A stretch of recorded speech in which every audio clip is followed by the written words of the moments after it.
Saya perlu jelaskan sedikit sih gitu ya, maksudnya kenapa kita memulai pemuritan ini gitu ya. Jadi yang pertama kita mesti tahu ini bukan yang utama, bukan teologi gitu ya. Jadi kita di sini yang utama, yang pertama bukan belajar tentang teologi, meskipun ada unsur teologi di dalamnya gitu ya. Lalu yang kedua, apakah ini Bible study? Meskipun ada unsur Bible study-nya, sebenarnya ini juga bukan yang utama, bukan Bible study gitu ya. Ini adalah pemuritan. Sebenarnya gitu, pemuritan. Yang pemuritannya itu kita membahas tentang Injil, gitu ya. Injil ini kan sesuatu yang basic. Banyak orang yang bilang seperti itu, dasar. Kok kekristenan itu berbicara tentang Injil, gitu ya. Nah, nanti saya akan sedikit cerita bagaimana kita ini seringkali dalam kekristenan kita itu justru melupakan satu hal yang paling esensi di dalam kehidupan kekristenan kita. Yang akhirnya ya, kalau kehilangan intinya, ya yang lain-lain itu nggak bisa berfungsi dengan baik dalam kehidupan kita. Bisa mengerti ya maksud saya di sini ya. Nah, nanti kita akan membahas tentang Injil. Jadi ini sebenarnya bukan teologi dan bukan Bible study. Kenapa? Karena harapannya dari program ini tuh nggak berbicara banyak kepada kepala kita. Tapi harapannya program itu bisa lebih banyak berbicara kepada hati kita. Ya, tapi Martin Luther pernah bilang gini, jarak yang paling panjang di dunia ini itu bukan dari sini ke Eropa, saudara. Bahkan bukan dari bumi ke Saturnus, bukan. Jarak terpanjang di dalam dunia ini adalah siapa yang tahu di sini? Jarak dari kepala kita ke hati kita. Itu jarak paling panjang. Nah, kadang kita di dalam apa ya? The goal of theology gitu ya. Ada orang yang pernah bilang gitu kan, the goal of theology itu to bring the doctrines from here down here. Saudara bisa ngerti maksud saya ya? Untuk menurunkan doktrin itu dari kepala ke dalam kepada hati kita. Sehingga akhirnya apa? Sehingga bukan kita ini wah tahu banyak, bukan. Tapi kita ini bisa semakin mencintai Tuhan lagi, kita bisa semakin mencintai Yesus lagi. Sekali lagi kita itu bisa diingetin akan betapa tidak terbatasnya keindahan Kristus dan salibnya di dalam kehidupan kita. Yang kita ini sering lupa. Makanya Martin Luther kan sering bilang, we have to preach the gospel every day in our life. Kenapa? Karena we forget about it every day. Kita harus mengotbahkan Injil itu setiap hari di dalam kehidupan kita. Karena kita ini cenderung setiap hari itu lupa akan Injil. Oke, sampai di sini bisa ngikutin ya. Jadi yang pertama ini Komsel. Jadi seinteraktif mungkin aja. Kalau ada yang mau tanya atau mau apa, nanti saya juga akan pasti buka forum untuk sharing. Kalau ada yang mau berbagi, boleh. Lalu yang kedua, ini yang utama bukan teologi, ini yang utama bukan Bible study. Ini pemuritan untuk kita merenungkan kembali Injil dan lebih banyak berbicara kepada hati kita. Jadi harapannya saat kita ini ngelewatin program ini bersama-sama, ya ada kalibrasi hati yang terjadi.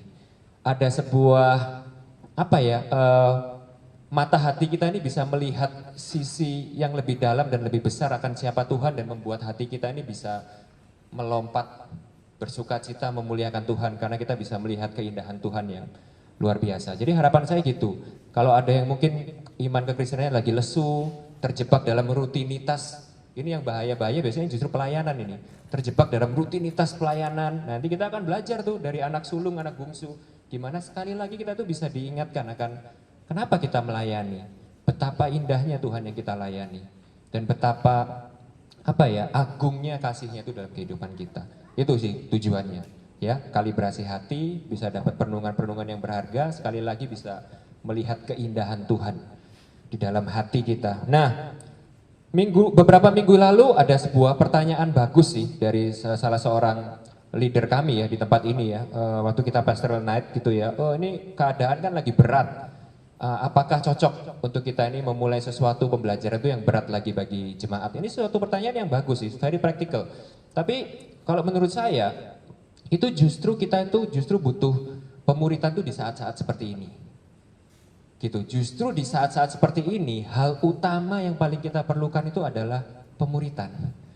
Gitu loh. Yes, mungkin problem utama kita tapi adalah keuangan gitu. Problem utama kita ini adalah masalah keluarga. Problem utama kita ini adalah masalah bisnis loh. Nah, ini nanti kita akan lihat gitu ya bahwa tanpa meremehkan semua problem itu, tapi kita mesti tahu bahwa itu bukan problem utama kita. Gitu. Kita ini mesti tahu bahwa kalau saudara ngikutin ya, beberapa minggu terakhir ini kan saya sharing tentang peperangan rohani. Kita ini mesti sadar bahwa dalam kehidupan ini tuh adalah sebuah peperangan rohani. John Piper itu pernah bilang gini, kalau Anda itu melihat kekristenan bukan sebagai peperangan, ya Anda itu nggak melihat kehidupan kekristenan Anda itu bukan sebagai peperangan, maka saudara itu salah menilai kehidupan kekristenan. Kehidupan kekristenan itu sebuah kehidupan peperangan, gitu ya. Ada kuasa-kuasa jahat yang setiap hari berusaha menjatuhkan kita. Ya contoh kalau saudara itu ingat di perumpamaan tentang benih yang ditabur. Saudara ingat benih yang ditabur, ya ada yang ditabur yang pertama ditabur di pinggir jalan, ya di pinggir jalan. Lalu ada yang ditabur di tanah berbatu, ada yang ditabur di semak berduri, lalu ada yang ditabur di tanah yang subur, gitu ya. Nah, arti perumpamaan itu apa? Nah, kalau kita lihat ya di Matius 13 kan itu, Matius 13, saya coba bacakan buat saudara ya, mulai dari ayat 16. Tetapi berbahagialah matamu karena melihat dan telingamu karena mendengar. Sebab aku berkata kepadamu, sesungguhnya banyak nabi dan orang benar ingin melihat apa yang kamu lihat, tetapi tidak melihatnya, dan ingin mendengar apa yang kamu dengar, tetapi tidak mendengarnya. Ayat 18, karena itu dengarlah arti perumpamaan penabur ini. Ya, ini arti perumpamaan penaburnya itu. Kepada setiap orang yang mendengarkan firman tentang kerajaan sorga, tetapi tidak mengertinya. Perhatikan baik-baik. Mendengar firman, mendengar berita tentang kerajaan sorga, tetapi tidak mengertinya. Datanglah si jahat dan merampas yang ditaburkan dalam hati orang itu. Itulah benih yang ditaburkan di pinggir jalan. Ini yang nomor satu, ini berbicara tentang sorry ya, kita ini kan komsel ya, enggak apa-apa ya. Kekristenan yang abal-abal. Saudara tahu kekristenan yang abal-abal ya. Orang Kristen percaya kepada Yesus, tapi tidak mengenal siapa Yesus itu, tidak mengerti apa yang dia percayai. Kenapa aku percaya Kristen? Ya karena dari dulu orang tua saya itu Kristen. Karena saya ini terlahir dari suku yang memang turun-temurun itu Kristen. Dari dulu ya ke gereja. Kalau nggak ke gereja gawat nanti masuk neraka. Kalau nggak ke gereja gawat, nggak mungkin lah gitu. Karena kita ini adalah orang Kristen. Tapi kenapa? Nanti saya akan bagikan sharing saya ya. Saya punya pengalaman di situ. Karena saya terlahir ini sebagai anak hamba Tuhan gitu ya. Tapi tidak ngerti. Maka si jahat itu datang dan merampas benih yang ditabur itu. Dari dalam hati orang itu, itulah benih yang ditaburkan di pinggir jalan. Ayat 20, benih yang ditaburkan di tanah yang berbatu-batu, ialah orang yang mendengar firman itu dan segera menerimanya dengan gembira. Tetapi ia tidak berakar dan tahan sebentar saja. Apabila datang penindasan atau penganiayaan karena firman itu, orang itu pun segera murtad. Jadi problem yang kedua ini, wah happy, tertanam di komunitas yang mungkin asik, tertanam di komunitas yang orangnya baik-baik, senang menerima semua itu dengan gembira, tapi tidak berakar, tidak tertanam dalam. Maka tinggal tunggu waktu bahwa ada hujan dan badai yang menerpa kehidupan orang itu, dan orang itu murtad, meninggalkan Tuhan. Lalu yang berikutnya, ayat 22, yang ditaburkan di tengah semak duri, ialah orang yang mendengar firman itu, lalu kekhawatiran dunia ini dan tipu daya kekayaan menghimpit firman itu, sehingga tidak berbuah. Bukan mati saudara, bukan mati, hidup tapi nggak berbuah. Kristen hidup tapi tidak berbuah. Kenapa problemnya? Problemnya adalah karena kekhawatiran dunia dan tipu daya kekayaan lebih besar kuasanya di dalam kehidupan orang itu daripada pengenalan dia akan Tuhan. Jadi sudah bisa lihat ya, kalau menurut saya yang ketiga ini case mayoritas di tengah-tengah kehidupan orang Kristen saat ini. Ini warning yang utama buat saudara, warning yang utama buat saya juga, gitu. Karena kita nggak mati, kita hidup, tapi kita lemes, nggak berbuah dalam kehidupan sehari-hari. Nah, saudara bisa lihat ya, ini yang sedang kita alamin sekarang. Ini yang kita sedang alamin sekarang. Saat setiap hari itu kita dibombardir dengan kekhawatiran dunia dan tipu daya akan kekayaan dunia ini. Alkitab nggak bilang gini, celaka kamu, masalah keuanganmu, masalah kesehatanmu, bukan. Concernnya Alkitab bilang apa? Semuanya itu cuma menghimpit kita dengan masalah yang utama, membuat kita sebagai orang Kristen hidup tidak berbuah. Jadi dengan kata lain gini saudara, dengan kata lain gini, masalah utamanya bukan krisis atau situasi yang kita alami, tapi saat kita punya pengenalan yang benar akan siapa Tuhan, di tengah-tengah krisis pun, mungkin saat kondisi keuangan kita pun juga lagi sulit, dalam kondisi bisnis kita lagi sulit, dalam kondisi kesehatan kita pun mungkin terchallenge, gitu ya, kita masih bisa tetap berbuah. Saudara bisa mengerti ya sampai di sini ya. Nah, ini yang menurut saya alasan kenapa justru pemuritan itu adalah paling penting justru dilakukan. Justru pada saat kondisi-kondisi seperti saat ini. Nah, yang terakhir nih yang harapan saya kita semua bisa rasakan di tempat ini. Ayat 23, yang ditaburkan di tanah yang baik ialah orang yang mendengar firman itu dan mengerti, dan karena itu ia berbuah. Ada yang 100 kali lipat, ada yang 60 kali lipat, dan ada yang 30 kali lipat. Nah, ada dua kata kunci kan di situ untuk seorang itu yang bisa firman itu tumbuh dan berbuah-buah lebat dalam kehidupan kita. Ya, ada dua kata kunci di situ. Yang pertama itu dalam, yang kedua itu mengerti. Ya, berakar dalam. Yang dua itu mengerti. Nah, saudara kalau dengar kata dalam di sini ya, jangan mikir gini saudara. Apa sih artinya kita ini bisa mengenal Tuhan secara dalam? Oh, artinya kita ini bisa tahu teologi A sampai Z. Kita bisa tahu banyak tentang Tuhan, itu kita salah kaprah. Karena itu bukan pengertian kenal secara dalam. Saudara bisa tahu ya, bisa ngerti maksud saya. Kalau saudara itu ngikutin dunia apologetika, ya, ateis itu tahu Alkitab kulitnya luar dalam A sampai Z, saudara. Dan kalau saudara membaca di Perjanjian Baru, ya, para ahli Taurat itu menyelidiki firman. Bukan baca firman loh saudara, kita ini baca firman mungkin ya. Tapi mereka itu menyelidiki kitab para nabi dan hukum Musa. Jadi kuncinya kalau mengenal secara dalam itu nggak berbicara tentang berapa banyak pengetahuan kita. Meskipun pengetahuan kita itu membantu kita untuk tahu mengenal secara dalam. Contoh ya, kan nggak mungkin saya ini mengenal secara dalam istri saya, tapi saya ini nggak tahu sama sekali istri saya itu lahir di mana ya, nggak tahu. Nama ibu kandung istri saya siapa ya? Saya nggak tahu ya, nggak mungkin. Gitu ya. Kesukaannya istri saya itu apa? Ya nggak mungkin, saya tuh nggak tahu sama sekali. Pengetahuan itu akan membantu saya untuk mengenal secara dalam. Tapi kalau kita ini dengar kata mengenal secara dalam, itu artinya itu bukan cuma sekedar informatif. Saudara bisa mengerti ya? Mengenal secara dalam itu adalah yang tadi saya bilang.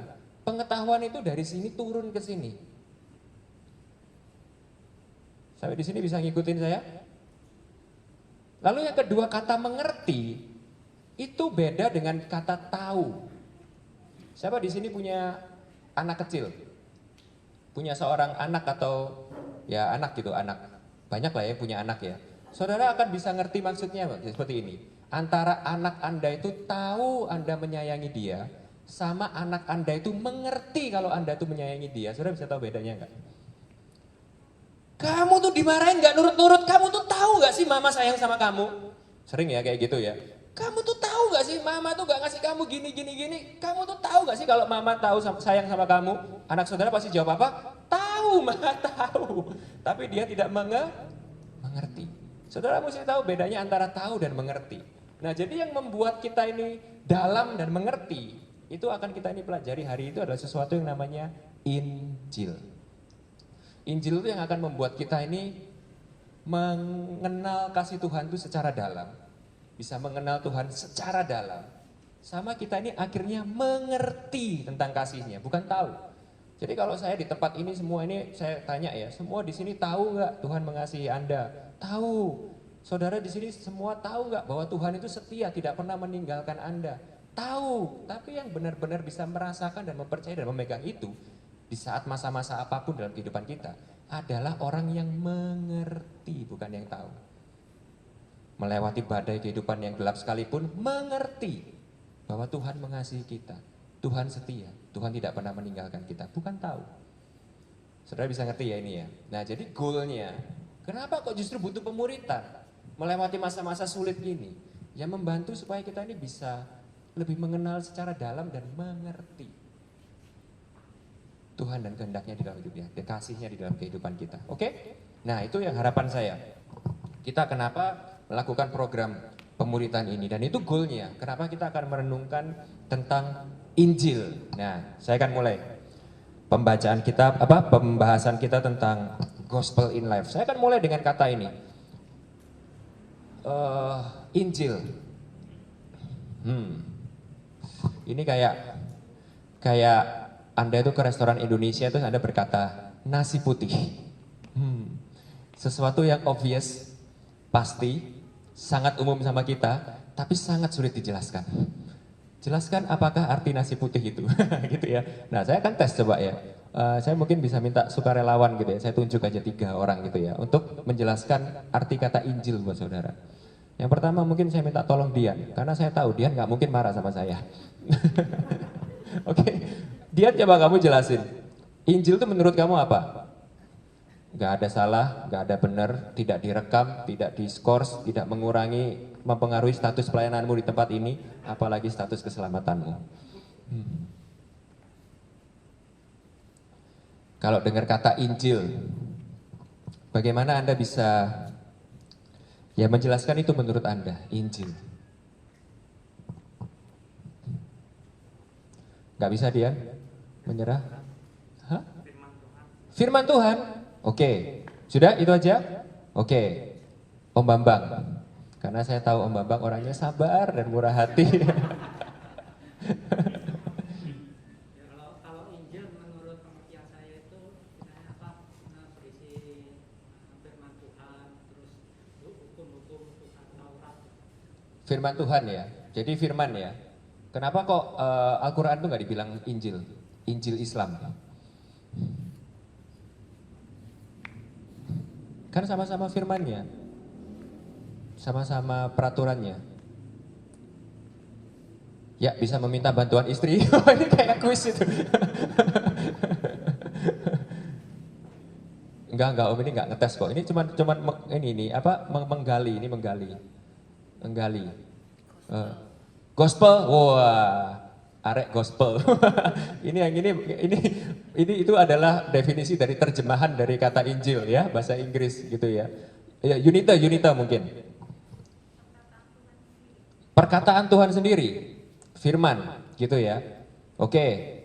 Satu lagi lah saya pengen ngetes. Ada yang mau punya jawaban lain? Kayak tadi mirip-mirip soalnya. Ini kayaknya satu komsel nih pasti. Siapa yang ngajarin? Enggak. Oh iya, Ibu. Kenapa? Kabar gembira itu definisi Injil ya. Oke. Ada lagi yang punya jawaban lain yang bisa menjelaskan dengan lebih dalam dan supaya kita bisa segera tutup kelas malam ini? Enggak ya? Ada yang punya jawaban lain? Mungkin? Tidak ada? Itu aja. Jadi top 3 ya, top 3 answer. Yang satu firman Tuhan, yang kedua perkataan Tuhan, yang ketiga adalah kabar gembira. Oke. Injil ya, itu berasal dari kata Yunani ya, yang katanya itu adalah evangelion atau kita bisa baca secara bahasa Inggris itu evangelion. Oke, evangelion. Yang artinya itu adalah kabar gembira. Nah, pertanyaan saya adalah gini, kenapa agama lain itu yang tidak bisa memakai kata Injil? Kenapa? Apa yang membedakan sebuah kabar gembira itu dengan agama-agama lain dan kepercayaan lain? Saudara mesti tahu, Injil ini satu-satunya kata yang cuma orang Kristen yang miliki. Ini yang jadi dasar dan pembeda kepercayaan kita dengan kepercayaan lain. Tidak ada satupun kepercayaan di dunia ini yang bisa sama seperti ini. Firman, semua agama punya firman. Dari Tuhan yang berbeda memang, dari Tuhan yang berbeda. Instruksi, semua agama punya instruksi. Oke, nilai-nilai apalagi. Malah kalau udah ngomong membahas nilai ya, itu malah hampir semua agama mayoritas punya nilai yang sama. Kalau nilai moral, gitu ya, values, gitu ya. Perintah, wah apalagi banyak. Malah kayaknya Muslim itu punya perintah yang jauh lebih banyak daripada kita. Nah, tapi kalau kabar gembira, evangelion, gospel, good news, itu cuman orang Kristen, kepercayaan Kristen yang memegang teguh itu. Apa yang bikin beda? Sekarang saya tanya saudara, bedanya kabar, definisi kabar itu apa saudara? Definisinya kabar. Apa berita? Apa definisi dari berita? Apa yang bisa membuat sesuatu itu jadi kategorinya itu berita? Cerita yang sudah lewat, sesuatu yang sudah terjadi. Dan sesuatu yang terjadi itu di luar dari diri kita. Bukan kita yang melakukan. Tapi ada seseorang yang melakukan. Nah, jadi saudara bisa tahu ya, bedanya kita dengan agama lain, itu kalau agama itu gini saudara. Agama itu memberitahu kepada kita cara, ajaran, perintah, moralitas, nilai yang kalau Anda itu lakukan, maka Anda akan mencapai kepada keselamatan. Itu semua agama itu seperti itu. Itulah definisi dari agama sebenarnya ya. Definisi agama pada umumnya kita kenal sekarang adalah agama itu cara bagaimana manusia itu bisa mencapai Tuhan. Itu definisi agama. Nah, semua agama itu basically memberikan kepada kita cara, rumus, peraturan yang harus kita lakukan supaya Tuhan itu baik sama kita, mengasihi kita, and eventually menyelamatkan kita. Kita bisa mendapatkan keselamatan. Nah, ini bedanya. Ini yang hari ini saudara mesti benar-benar renungkan ya. Jadi saya harapkan kita ikut Gospel in Life ini kayak diingatkan sesuatu yang basic tapi bisa jadi sesuatu yang reflektif. Sehingga akhirnya bisa kayak mengkalibrasi ulang kekristenan kita. Nah, kekristenan saudara itu bukan apa yang harus kita lakukan. Kekristenan itu adalah kabar, berita apa yang Tuhan telah lakukan bagi kita.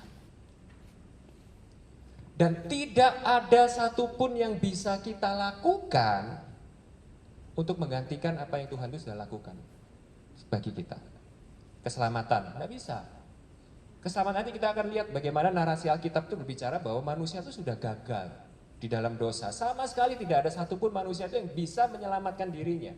Jadi segala sesuatu, janji, segala sesuatu berita baik, segala sesuatu, apapun value, nilai yang ada di Alkitab, segala sesuatu itu kita peroleh karena apa yang Yesus telah lakukan bagi kita. Nah, jadi kuncinya gini saudara, kuncinya. Kalau agama itu gini, kalau saudara mau diselamatkan dan hidup saudara itu berubah, lakukan A, B, C, D, E, F, G. Tapi kalau kekristenan saudara mau diselamatkan dan berubah, mengenal, mengerti lebih dalam apa yang Yesus telah lakukan bagi saudara. Beda banget. Makanya saudara bisa lihat ya, kalau saudara itu membaca Alkitab secara seksama, itu aneh saudara. Paulus itu adalah seorang rasul terbesar. Satu orang melakukan misionaris terbesar. Saudara tahu pesannya Paulus? Paulus hari itu nggak bawa Alkitab. Paulus hari itu nggak bawa apa-apa, memberitakan, wah harus ini, harus itu, enggak. Tahu saudara kalau saudara baca di Korintus, di Galatia ya, saudara, Paulus itu bilang gini, I preach nothing among you other than Christ crucified. Dia bilang gini, aku memberitakan di tengah-tengah kamu, tidak ada yang lain selain Kristus disalibkan. Nah, bagaimana kebenaran bahwa Kristus itu mati buat kita? Apa yang Kristus itu yang sudah luar biasa lakukan buat kita, itu bisa menusuk, menggetarkan hati kita, mencengkram hati kita, memiliki hati kita, sehingga akhirnya bisa merubahkan hati kita. Itu adalah inti kekristenan. Nah jadi, enggak, kalau di Alkitab tuh ada kok, janji-janji ada kok cara-cara. Oke, saya bahas ya, contoh. Yang paling sering mungkin dipakai, bilangan 6. Siapa di sini hafal? Bilangan 6. Taatilah Tuhan Allahmu dengan segenap hatimu dan peganglah segala itu, maka kau akan diberkati segala macam segala itu ya. Loh itu ada. Kalau kita melakukan ini kita akan diberkati. Oke. Tapi kalau saudara baca ayat selanjutnya, persis. Nggak jauh-jauh, persis. Jangan lihat yang bagian berkatnya toh. Karena selanjutnya tuh firman-Nya berkata gini, akan tetapi kalau engkau gagal, maka kutuk ini. Sekarang saya tanya saudara, berapa banyak pendeta kalau di gereja khotbah yang satu doang, yang lain nggak dikhotbahin? Pernah saudara bisa seperti itu ya? Oh datang ke sebuah KKR yang dibahas adalah, mari kita bahas kegagalan kita dalam mentaati firman dan segala kutuk yang kita terima di dalam namanya. Ada saudara? Nggak ada. Padahal kalau kita ini jujur sama diri kita ini lebih sering berhasil atau gagal sih dalam mentaati Tuhan? Jadi saudara bisa mengerti ya, kekristenan itu intinya bukan apa yang kita lakukan, Yesus yang telah lakukan buat kita. Jadi kalau saudara baca ayat itu dengan kacamata Injil, maka message-nya tuh kayak gini. Kita ini seharusnya yang kita terima sekarang ini bukan berkat ini, bukan berkat ini ya. Kalau yang seharusnya kita terima ini adalah kutuk ini. Kok bisa ya kita nggak menerima semuanya itu? Kok bisa kita ini sekarang masih bisa punya kekuatan untuk taat dan menikmati berkat Tuhan? Semuanya karena apa yang Yesus telah lakukan bagi kita. Nah semakin saudara mengerti itu dengan dalam, ya Roma 1 ayat 16 itu berkata seperti ini. Jadi saya akan lanjut dengan kata ini. Jadi kenapa Injil? Gitu ya, kenapa Injil? Karena yang pertama Paulus tuh bilang, Injil adalah kuasa, Roma 1 ayat 16-17. Oleh karena itu aku tidak malu akan Injil. Kenapa? Karena Injil itu adalah kuasa untuk menyelamatkan bagi siapapun, baik orang Ibrani, baik orang Yahudi, baik orang Yunani, siapapun. Saudara bisa mengerti itu ya, kuasa untuk menyelamatkan. Jadi Injil itu bukan cuma sekedar basic kekristenan, bukan cuma sekedar kayak TK-nya kristenan gitu ya. Oh, kalau udah ngerti Injil lalu SD-nya belajar tentang apa gitu. Enggak, Injil itu adalah kuasa. Jadi berita bahwa Yesus itu telah menyelamatkan kita orang berdosa, itu adalah kuasa. Yang kalau kita ini kenal itu semakin dalam, itu yang mempunyai kuasa untuk merubah hidup kita. Saudara bisa mengerti ini ya. Lalu yang kedua, kalau saudara lihat, Injil itu adalah yang utama. Loh, kok bisa? Alkitab itu ada perjanjian lama dan perjanjian baru. Nah, kalau saudara itu buka di Lukas 13 ya, kalau nggak salah ya, kalau saudara itu ingat ya. Pada suatu hari Yesus itu ketemu para ahli-ahli Taurat dan kaum Farisi. Lalu Tuhan Yesus itu bilang gini sama kaum Farisi sama ahli Taurat, kamu itu loh, ini bahasa Surabaya sehari-hari ya, Alkitab bahasa Surabaya sehari-hari, BSSHI gitu ya saudara ya, oke. Kamu itu loh, sudah baca, sudah menyelidiki apa yang tertulis di dalam kitab-kitab para nabi dan ahli Taurat, tetapi kamu tuh nggak bisa mengenal aku, padahal segala yang tertulis di dalam kitab nabi dan Taurat itu adalah tentang aku. Jadi kalau saudara itu baca Kejadian, Keluaran, Imamat, Bilangan, sampai even pasal-pasal tuh yang kayak tuh ya, ini sensus penduduk atau apa ini tuh ya, wah banyak itu, saudara kan nggak nyambung kan? Saudara kan mikir kan, aku kok nggak dapat apa-apa ya baca firman ini? Ya karena memang bukan tentang kita, saudara. Itu semua itu adalah sebuah alur yang nanti kalau kita bahas lebih dalam, yang menceritakan tentang Yesus. Jadi saudara itu baca Mazmur, saudara itu baca Amsal, saudara itu baca Yesaya, saudara baca Yeremia, saudara baca siapapun tokoh di Alkitab, semuanya itu menggambarkan tentang Yesus. Yesus. Jadi kalau saudara tidak menangkap Injil, saudara itu tidak menangkap intisari dari kekristenan. Bisa mengerti? Bisa nggak belajar leadership? Bisa sih, bisa leadership. Bisa, ada poin tentang leadership di Alkitab. Ada poin tentang good values di Alkitab, ada. Tetapi intisari yang utamanya itu adalah Yesus. Lalu yang ketiga, ini kok sering mati ya. Yang ketiga itu adalah Injil adalah jalan kepada pengenalan jati akan Allah. Maka kita ini bisa tahu, pada waktu Yesus itu bilang seperti ini, aku ini adalah jalan, kebenaran, dan hidup. Itu maksudnya Yesus itu adalah gini, kamu tidak akan bisa datang kepada Bapa, nggak akan bisa mengenal Bapa dengan benar, tidak akan bisa punya pengenalan yang sejati akan Bapa kalau tidak melalui Yesus. Bisa mengerti ya? Bisa mengerti ya? Jadi kekristenan bisa nggak belajar tentang value? Bisa, semua itu benar loh saudara ya, saya nggak bilang itu salah. Bisa belajar tentang leadership? Bisa belajar tentang apa yang lain? Bisa. Tapi pengenalan yang sejati akan Bapa itu cuma bisa kita peroleh lewat Injil. Gitu. Nah, lanjut sekarang saudara. Jadi ini tadi ya, yang kita bahas ya. Jadi Injil itu artinya adalah good news. Sesuatu yang telah terjadi. Nah, tapi pertanyaan yang lebih penting adalah ini. Kalau Injil itu kabar gembira, kabar buruknya apa? Nah, kenapa banyak dari kita itu yang mungkin tidak terlalu menghargai keindahan Injil? Itu mungkin karena kita ini tanpa sadar kurang terlalu aware dengan kabar buruknya.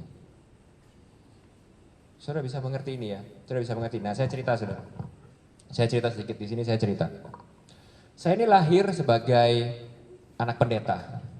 Jadi saya ini waktu lahir bukan owek-owek saudara ya. Saya ini lahir langsung nyanyi saudara. Aku adalah anak gembala, selalu riang serta gembira. Gitu ya. Jadi saya lahir ini udah gak usah bertobat, langsung KTP-nya Kristen. Wah, anak pendeta. Papa saya itu aktif di gereja. Tapi kalau boleh jujur saudara ya, saya itu dari kecil saya tidak pernah benar-benar mengerti kenapa saya ini jadi orang Kristen. Sehingga akhirnya apa saudara? Saya suatu hari, nah ini cerita yang mulai mengubah hidup saya. Saya ini dari dulu anaknya itu ya memang pemikir gitu ya, pemikir. Dari umur 12 tuh waktu saya dipaksa untuk dibaptis di gereja. 12 tahun itu anak udah harus dibaptis gitu kan. Kalau di gereja yang di Surabaya gitu saudara. Di sini juga gitu ya.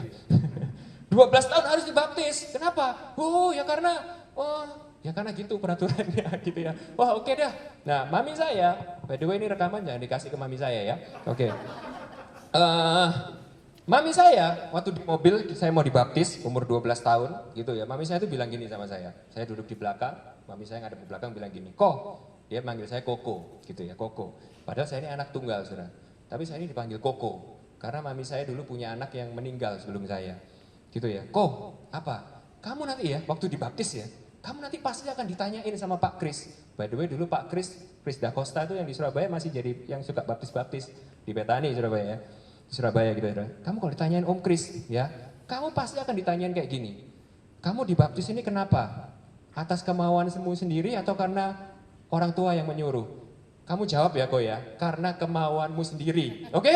Jangan bilang kalau kamu disuruh papi mami. Oke? Yes, oke, gitu ya. Nah, saya tuh pada waktu ngelewatin prosesnya semua gitu ya. Terus kalau saudara itu pernah tahu gereja Betani yang Manyar di Surabaya itu ada kayak antriannya terus kolam baptisnya itu tinggi banget, saudara, tinggi banget. Jadi mesti harus naik tangga terus nyemplung ke kolamnya. Tuh Ko Franky tahu tuh makanya ngangguk-ngangguk gitu ya.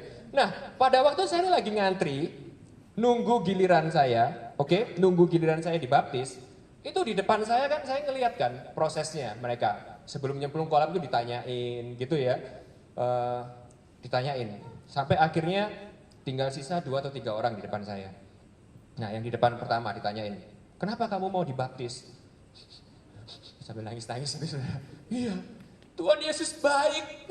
Dulu hidupku tuh begitu hancur, aku nih hina, aduh. Tapi Tuhan Yesus menyelamatkan saya luar biasa. Tuhan Yesus memulihkan hidup saya. Akhirnya saya menyerahkan hidup saya untuk Tuhan Yesus. Makanya saya mau dibaptis." Wah luar biasa. Wah Om Kris bilang gitu, luar biasa. Oke, wah dibaptis dalam nama Bapakku tadi. Gitu. Lalu yang kedua saudara, sama saudara. Waduh Tuhan Yesus menyelamatkan saya luar biasa gitu. Saya ngeliat, wih luar biasa orang-orang ini ya. At least proses baptisnya itu dramatis loh, saudara, keren gitu loh ya. Lalu akhirnya sampai saya, saudara, ya, sampai giliran saya tuh ditanya, "Oke, kenapa kamu tuh ingin dibaptis?" Itu saya terus terang hari itu saya nggak bisa jawab. Meskipun akhirnya secara mulut saya tuh bilang, "Oh ya ini karena keinginan saya, karena Tuhan Yesus baik, saya pengen dibaptis." Karena saya ingat saya disuruh mami saya. Tapi saudara tahu ya, selama belasan tahun, hal itu tuh benar-benar menteror dan menghantui saya. Jadi saya tuh suka tanya, kenapa ya saya ini percaya sama Tuhan Yesus? Percaya banget. Terus berjalan waktu, sampai akhirnya saya udah gede, kalau saudara tahu yang tahu saya kan saya SMA itu saya ke Australia. Saya kuliah di sana. Itu pemikiran saya makin kritis saudara. Ya, banyak bergaul dengan teman-teman yang ateis gitu ya. Sampai suatu hari saudara, nah ini titik perubahannya. Sampai suatu hari saya tuh ngelihat salib. Lalu saya tanya gini sama hati saya. Kalau memang Tuhan Yesus ini mati, benar-benar mati untuk orang berdosa, kenapa saya ini setiap kali melihat salib, hati saya itu nggak pernah bergetar? Kenapa saya itu nggak pernah tersentuh dengan salib? Kenapa saya ini udah, waktu itu umur saya 24 tahun, saudara, 24 tahun jadi orang Kristen, saya itu tidak pernah sama sekali terpesona, tersentuh, hati saya ini tergetar setiap kali saya itu melihat salib. Kenapa? Akhirnya saya tuh sadar pada waktu hari itu, saya ini belum benar-benar jadi orang Kristen. Saya ini cuma jadi orang Kristen karena apa yang orang tua saya memang udah lakukan selama bertahun-tahun. Saya jadi orang Kristen bukan karena iman pribadi saya jadi orang Kristen karena iman yang diturunkan oleh orang tua saya. Gitu. Sampai saya tuh ingat saudara, Tuhan itu menjawab doa saya. Pada waktu saya ini ulang tahun yang, yaitu tahun itu, umur 24 tahun, 19 November 2009. Saya tuh sampai nulis plakatnya itu masih saya tempel di tembok di kamar saya sekarang, saudara. Saya bikin pengakuan iman, saya tanda tangani di situ. 19 November 2009. Untuk pertama kalinya, Tuhan tuh jawab doa saya. Ya, tiba-tiba saya tuh bisa nangis nggak berhenti-berhenti itu begitu menyadari bahwa Tuhan Yesus itu mati untuk dosa saya. Nah, tapi gini saudara prosesnya. Kapan saya menyadari itu? Saat saya menyadari keberdosaan saya. Sudah tahu kuncinya ya? Jadi selama 24 tahun, itu problemnya itu bukan salib itu nggak menarik. Problemnya itu bukan Tuhan Yesus mati buat manusia itu bukan nggak luar biasa, luar biasa saudara. Tahu nggak saudara apa sebabnya? Tahu nggak apa sebabnya saudara? Kenapa kalau ada orang jualan obat corona 3 tahun yang lalu nggak laku? Kenapa saudara? Karena orang yang ditawari nggak tahu kalau dirinya itu sakit. Jadi ternyata saya itu sadar, yang bikin pada waktu itu salib itu tidak menggetarkan saya.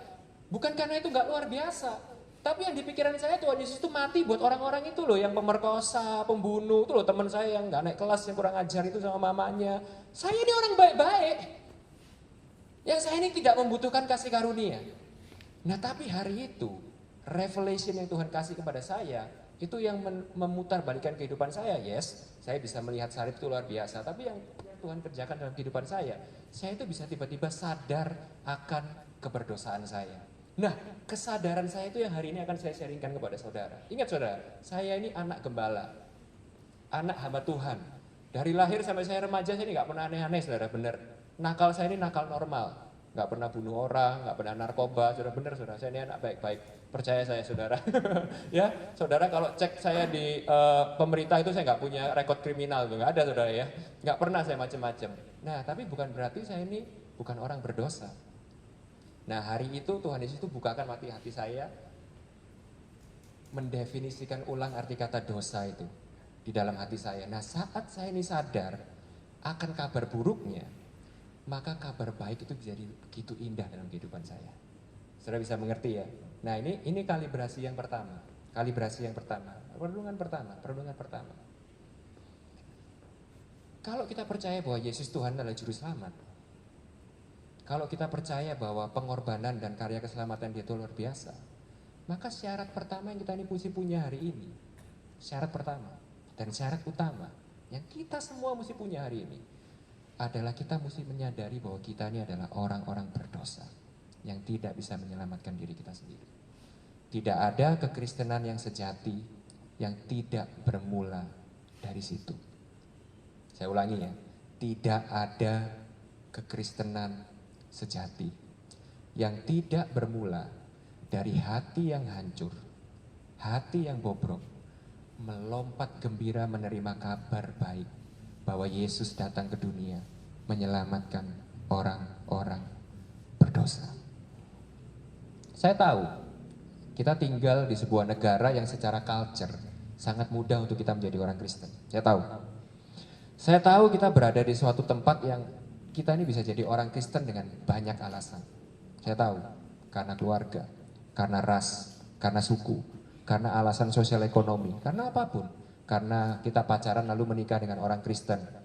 Dengan apapun. Saudara jangan kira waktu saya ini selama 24 tahun nggak menyadari itu, saya nggak pernah nangis, ikut retret nangis, pernah saudara gitu loh.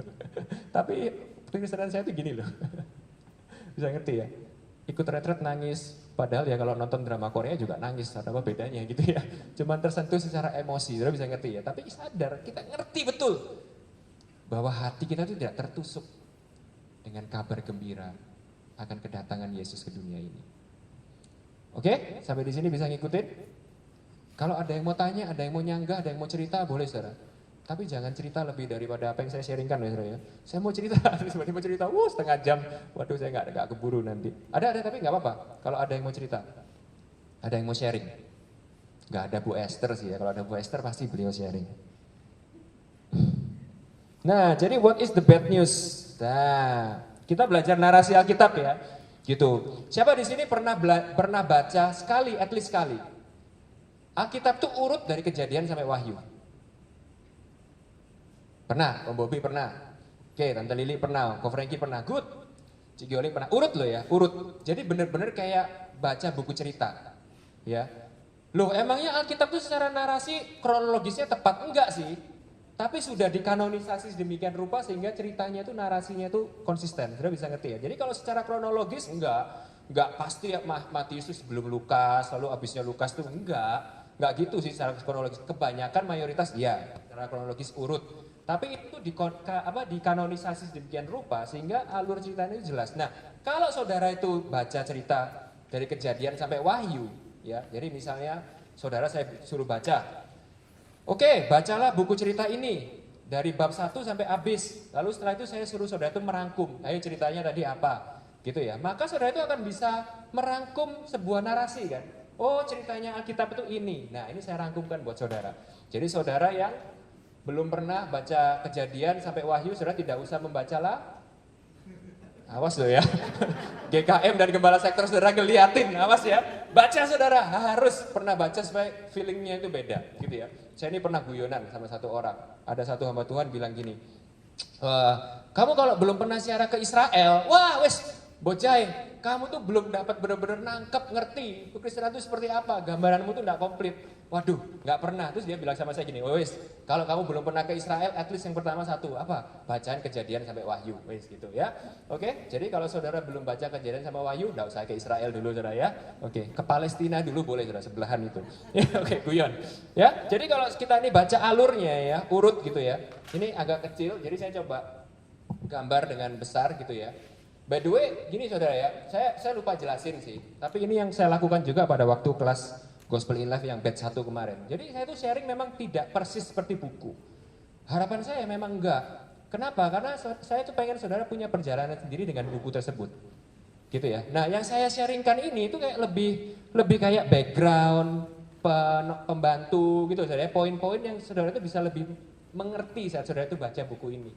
Lebih ke arah kontekstualnya, backgroundnya, pendampingnya. Meskipun nanti saya akan singgung sedikit-sedikit tentang apa yang di buku. Ya, jadi harapan saya waktu saudara dengar sharing saya ini, pada waktu saudara baca buku itu lagi, dengar videonya, jawab pertanyaan saudara itu lebih, oh maksudnya gini. Karena saya paham, beberapa orang yang tidak terbiasa baca buku, lalu kena kata-kata bakunya buku itu nggak ngefeel saudara ya. Opo iki kaku banget bahasanya gitu ya, nggak ngefeel. Nah, jadi yang saya lakukan ini lebih kayak sebagai pendamping dan pembantu saudara, oke? Nah, saudara kalau tahu narasinya Alkitab, itu dibagi menjadi 4 bagian besar. Jadi Alkitab itu dimulai dari kitab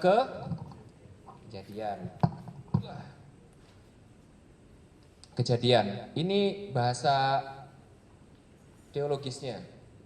Itu creation. Creation. Penciptaan. Kejadian 1 dan 2. Nah, ini kalau saya boleh gambarkan ya saudara ya, ini tuh surga dan bumi itu masih jadi satu.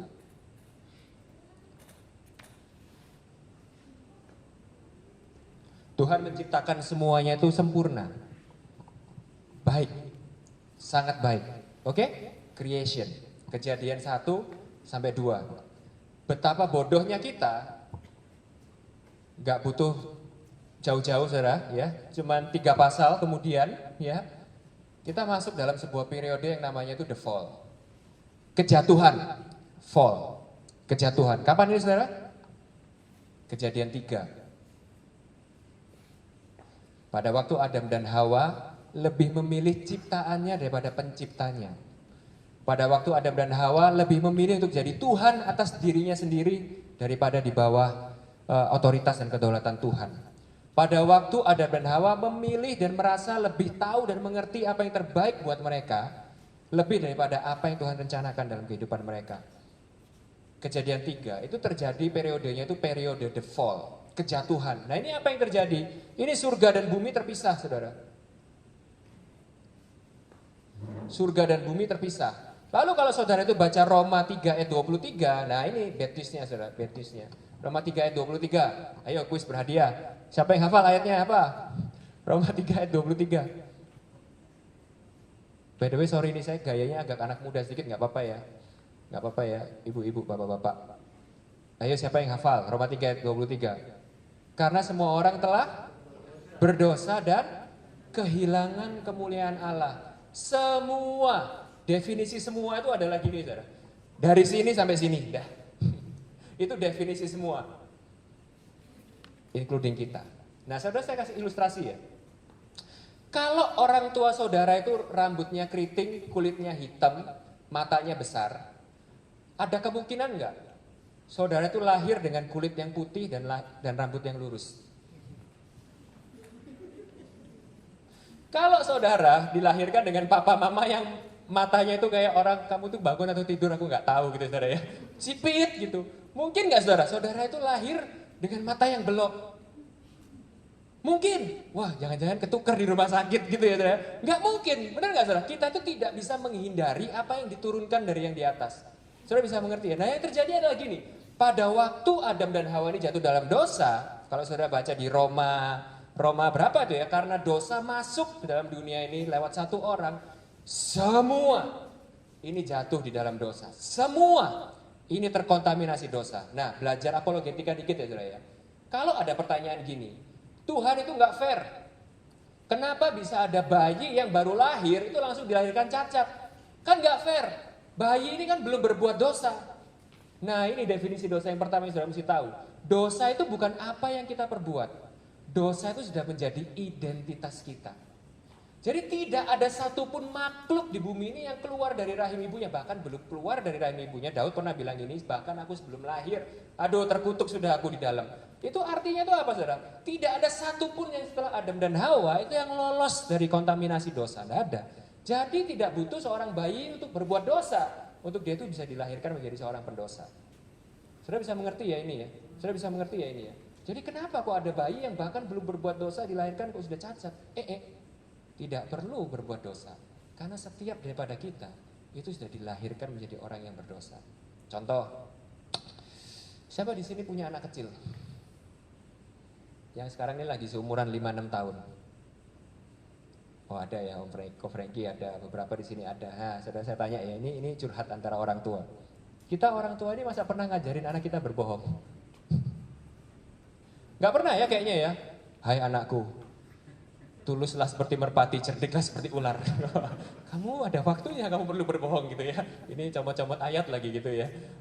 Gak ada saudara ya. Tidak ada satupun di antara kita itu yang mengajarkan anak kita untuk berbohong. Nah sekarang saya tanya saudara, bocah kecil tuh belajar bohong dari mana? Kok dia bisa-bisa tiba-tiba bohong-bohong sendiri? Saya kasih tahu saudara, tidak ada yang mengajari. Itu adalah benih dosa yang ada di dalam dirinya. Kenapa bisa anak kecil tuh lahir bisa tahu egois? Wah tahu egois. Tadinya baik, sekarang punya adik tiba-tiba wah bisa rebutan makanan. Wah monster aslinya keluar gitu saudara. Siapa yang ngajarin saudara? Siapa yang ngajarin? Tidak ada. Adam dan Hawa yang menurunkan itu kepada setiap daripada kita. Siapa di sini yang bisa hidup selama-lamanya? Nah itu udah universalism of sin kalau dalam bahasa teologinya. Bukti bahwa tidak ada satupun di antara kita ini yang luput dari dosa. Nah ini memberikan kepada kita definisi bahwa dosa itu bukan sesuatu yang kita lakukan. Kita belum melakukan apapun itu identitas kita dilahirkan sebagai makhluk yang berdosa. Jadi contoh sekali lagi ya sebelum saya move on. Siapa di sini pernah dengar nama Reinhard Sinaga? Seorang warga negara Indonesia yang mengharumkan nama Indonesia di Inggris saudara ya. Oh ini ketawa semua masih tahu ya. Ya sekitar 2 atau 3 tahun yang lalu ya kita dikejutkan dengan sebuah kabar di surat kabar kan. Ada seorang pelajar bernama Reinhard Sinaga mencetak rekor saudara di Inggris. Wah kita semua bersorak. Waduh kapan lagi ada orang Indonesia ini. Tapi ternyata rekornya memalukan saudara ya. Sebagai seorang pemerkosa dan pedofil dengan rekor terbanyak di dunia saudara. Waduh kok bisa tiba-tiba ada orang Indonesia di sana jadi pedofil, predator terganas di dunia. Nah heboh kan saudara, heboh. Kalau saudara tahu 2-3 tahun yang lalu itu semua pakar psikologi berusaha membahas masalah ini. Saudara nonton Metro TV, saudara nonton CNN, saudara nonton apapun lah waktu itu ya. Membahas masalah ini. Nah dunia, saya kasih tahu saudara. Dunia itu memberikan diagnosa seperti ini. Kenapa Reinhard Sinaga itu bisa menjadi orang seperti itu? Kenapa? Pakar psikologi dunia ngasih diagnosa seperti ini. Karena keluarganya broken home. Betul. Karena berasal dari keluarga yang hancur. Karena masa lalu. Betul. Tapi kalau secara Alkitab, itu bukan diagnosa yang tepat. Saudara bisa mengerti ini? Reinhard Sinaga begitu karena dia adalah manusia berdosa. Jadi yang terjadi pada diri kita itu bukan merubah kita. Yang terjadi pada diri kita itu cuma mengekspos dan mereveal keberdosaan kita. Sudah bisa ngerti ini ya? Jadi kita ini bukan pendosa karena kita berbuat dosa. Bukan saudara. Saudara mesti punya pemikiran ini. Kita semua ini berbuat dosa karena kita ini pendosa. Saudara bisa ikuti kata-kata saya? Ini ngasih sebuah paradigma yang berbeda dalam kita ini menghadapi semua masalah dan konflik sehari-hari dalam kehidupan kita. Jadi kalau kita ini berantem sama istri, lalu kita bilang sama istri saya gini, aku dulu adalah pria yang sangat berbahagia dan menikmati hidup. Sekarang aku menjadi seorang pria yang menderita. Kehilangan masa kejayaanku karena kamu. Itu bukan saudara, karena Anda juga manusia berdosa. Makanya di Yakobus 5, Yakobus 3 atau 5, sorry saudara, nanti dibaca. Yakobus 3 atau 5 berkata seperti ini, kenapa terjadi pertikaian dan sengketa di antara kamu? Kenapa? Karena keinginan di dalam hatimu, epitumia di dalam hatimu, which is kata yang sama untuk mendeskripsikan dosa, itu yang berperang di dalam diri kamu. Kamu tidak mendapatkan apa yang kamu mau, sehingga kamu mencuri, kamu membunuh, sehingga kamu berbuat jahat. Saudara bisa mengerti? Jadi segala problem yang terjadi dalam kehidupan kita, itu saudara jangan kaget. Jangan punya kayak, kenapa aku melakukan semua ini? Kenapa? Kenapa kok aku bisa kayak gini? Kenapa kok aku bisa kayak gitu? Karena kita adalah manusia berdosa. Oke, bisa sampai di sini bisa mengerti ya? Nah, jadi habis ini Pak Oni bisa lebih sabar. Jadi kalau ada asir-asir yang susah diatur, itu jawabannya di Alkitab simpel, karena mereka adalah orang berdosa. Gitu. Ada asir yang kurang ajar sama saya, Pak. Satu, mereka berdosa, Anda juga berdosa, makanya mereka kurang ajar sama kamu. Gitu, simpel saudara. Makanya gereja ini namanya bukan rumah orang sempurna, itu ada dasar doktrinnya. Supaya kita ini mesti sadar diri bahwa tidak ada satupun orang benar di tempat ini yang benar karena kehebatannya sendiri. Tidak ada. Tidak ada. Kita semua ini orang berdosa yang dibenarkan karena kasih karunia. Disempurnakan karena kasih karunia. Saudara bisa mengerti ini ya? Nah lalu tahap berikutnya, ini terus saudara. Jadi. Lalu tahap berikutnya ini yang bernama redemption. Penebusan. Kapan penebusan ini terjadi saudara? Ini agak mendasar dikit nggak apa-apa ya, nanti abis ini saya masuk poinnya. Karena kalau saya nggak jelasin ini nanti ya itu tadi, pengertian Injilnya nggak dapet. Nanti saudara kayak waktu membaca ini kayak nggak bisa, oh gini loh ternyata gitu saudara ya, bisa ngerti ya, gitu ya. Nah yang berikutnya, narasi berikutnya, periode yang berikutnya itu adalah penebusan, redemption. Kapan penebusan itu terjadi? Ada yang mau jawab? Hadiahnya adalah TV 45 inch, persembahan dari Jaini Munai Seke gitu ya. Ada yang mau jawab kapan karya penebusan ini terjadi? Kapan? Kapan? Yesus disalib itu finish. Karena pada waktu Yesus disalib dia bilang telah selesai, bukan baru dimulai. Dia bukan bilang gini, the game is begin, be careful devil, bukan. Waktu Tuhan Yesus disalib dia bilang sudah selesai. Kenapa? Natal? Oh bukan. Saudara tahu kapan? Langsung dimulai. Saudara ingat pada waktu manusia jatuh dalam dosa, apa yang Allah itu beritahu kepada ular? Kepalamu akan diremukkan oleh kaki daripada keturunan wanita. Pada waktu Tuhan itu bilang seperti itu, itu manusia jatuh dan manusia itu dalam proses keselamatan Allah itu di waktu yang sama. Saudara bisa ngerti ya, karena Tuhan itu tidak akan memberikan sebuah janji atau memberikan sebuah nubuat yang tidak akan terjadi, tidak bisa. Karena dia Tuhan yang Alfa dan Omega. Jadi karya penebusan itu terjadi, dimulai, direncanakan pada waktu itu juga di Kejadian 3. Tetapi benar-benar jadi gini ya, sudah direncanakan, dimulai, tapi inisiatifnya itu benar-benar dieksekusi. Itu Kejadian 12. Pada waktu apa? Pada waktu Tuhan itu tiba-tiba memilih seseorang yang bernama Abraham. Jadi kalau saudara itu tahu, Abraham itu siapa? Abraham itu penyembah berhala saudara. Seorang yang berasal dari background penyembah berhala, bukan siapa-siapa, bukan siapa-siapa. Abraham tidak melakukan apapun untuk datang kepada Tuhan. Tetapi Tuhan itu tiba-tiba memilih seseorang yang bernama Abraham.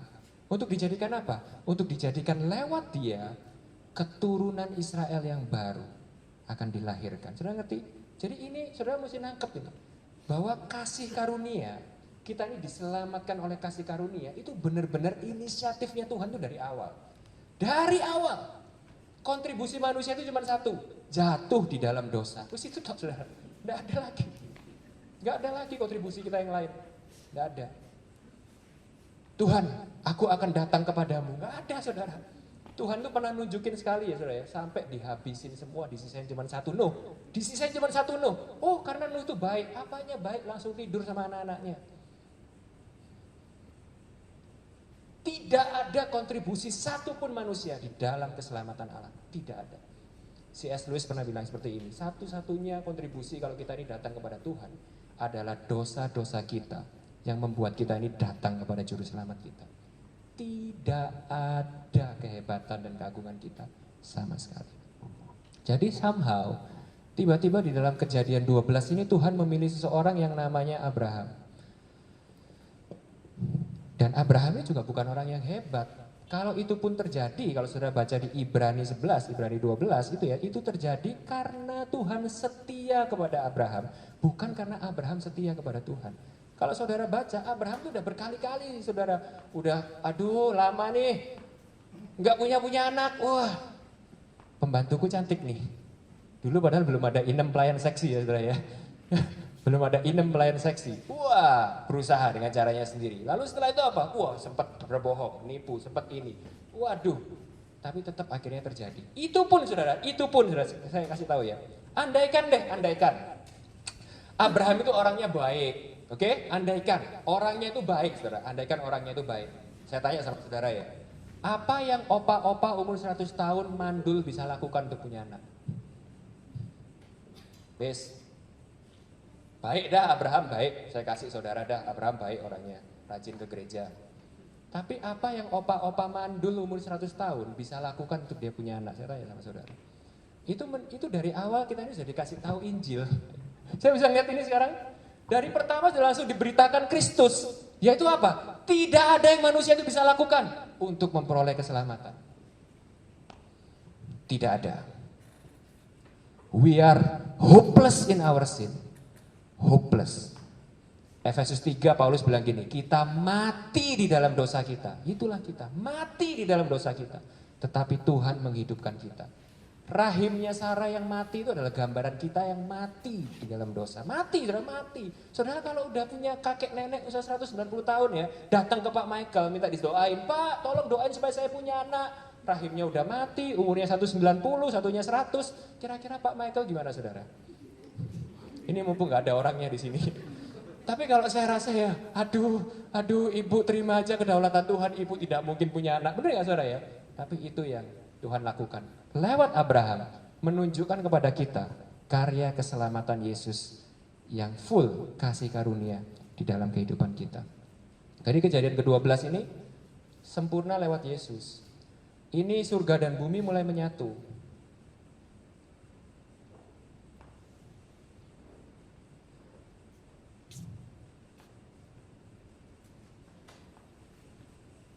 Surga dan bumi mulai menyatu. Bisa tolong nggak? Lalu pada waktu Yesus mati di kayu salib, ini selesai. Jadi dengan kata lain gini, semua ini sudah selesai. Jadi gini saudara ya, hutang dosa, kutuk dosa, segala konsekuensi maut, segala penghukuman, segala murka Allah, segala sesuatu yang terjadi di sini karena kejatuhan Adam dan Hawa, di sini itu selesai. Nah, tapi gambarannya itu kayak gini, saudara. Gambarannya adalah kayak gini. Pada waktu Musa itu membelah Laut Merah, berhasil menyeberangkan bangsa Israel keluar dari Mesir, lalu bangsa Mesir itu semuanya mati di bawah Laut Merah. Keluar nggak bangsa Israel? Keluar ya? Selesai kan? Nggak mungkin balik lagi kan? Selesai, sudah keluar dari perbudakan tanah Mesir. Tapi yang terjadi itu apa? Mesir belum keluar daripada mereka. Saudara bisa mengerti ini? Jadi bangsa Israel itu sudah keluar dari Mesir, tapi yang bikin mereka itu mati di padang gurun adalah karena Mesir itu belum keluar dari mereka. Jadi Musa itu adalah gambaran Yesus. Kalau saudara itu tahu kan, pernah disebutkan kan, Yesus itu adalah gambaran Musa yang sempurna. Kenapa? Jawabannya adalah ini. Musa berhasil mengeluarkan bangsa Israel keluar dari Mesir, tetapi Musa tidak berhasil dengan 10 perintah Allah dan hukum Tauratnya mengeluarkan Mesir daripada hati bangsa Israel. Tapi yang Yesus lakukan, Yesus mati buat kita. Yesus itu bukan cuma mengeluarkan kita dari maut dosa, tapi Yesus juga memberikan kita kuasa untuk mengeluarkan maut dosa dalam hati kita. Itulah Injil. Jadi gini saudara ya, enggak. Yesus itu mati untuk memberikan kita berkat-berkat. Saya kasih tahu saudara, Salomo itu orang terkaya di dunia. Belum pernah ada lagi orang yang lebih kaya daripada Salomo. Dan saya kasih tahu, Yesus tidak perlu datang ke dunia mati buat kita untuk membuat Salomo kaya. Oh sembuh. Saya kasih tahu, ada mujizat-mujizat, ada kuasa-kuasa yang luar biasa yang terjadi di perjanjian lama tanpa Yesus harus datang mati untuk ke dunia ini. Jadi satu-satunya saya kasih tahu ini, satu-satunya alasan untuk Yesus datang mati ke dunia itu adalah untuk menyelamatkan kita dan menyembuhkan hati kita. Nah, nanti yang di bab kedua dan ketiga kita akan bahas ini, bahwa masalah dosa yang utama itu adalah masalah hati. Ya, jadi problemnya adalah waktu di sini ya, kalau saudara itu tahu ya, perjanjian lama ini semuanya ya sampai perjanjian baru itu bangsa Israel itu nggak punya problem dengan ketaatan sebenarnya. Kalau saudara lihat, mereka tuh ya tetap melakukan ibadah-ibadah, mereka tetap ini, tapi Tuhan itu jijik sama mereka karena mereka melakukan semuanya itu dengan hati yang begitu jauh daripada Tuhan. Nah, nanti kita akan bahas itu. Nah, tapi kita ini sekarang udah selesai sampai di sini, seret. Dan yang terakhir ini adalah restoration. Ini adalah surga dan bumi yang baru, saudara. Surga dan bumi yang baru. Ya, ini terjadi di Wahyu 21. Ya, pada waktu semuanya kembali baru, semuanya sama, bahkan lebih baik daripada sebelumnya. Ya, karena kan Tuhan berjanji, ya, bahwa yang kemudian akan jauh lebih baik daripada yang. Karena ini yang di sini nanti Tuhan memulihkan semuanya, bahkan jauh lebih baik daripada kedua. Ini adalah masa restorasi, glorifikasi. Semuanya sempurna. Tidak ada lagi sakit, tidak ada lagi pengaruh dosa sama sekali, tidak ada lagi hasil dosa. Nah, sekarang pertanyaan saya gini, kita sekarang semuanya ada di mana? Di periode mana kita sekarang berada?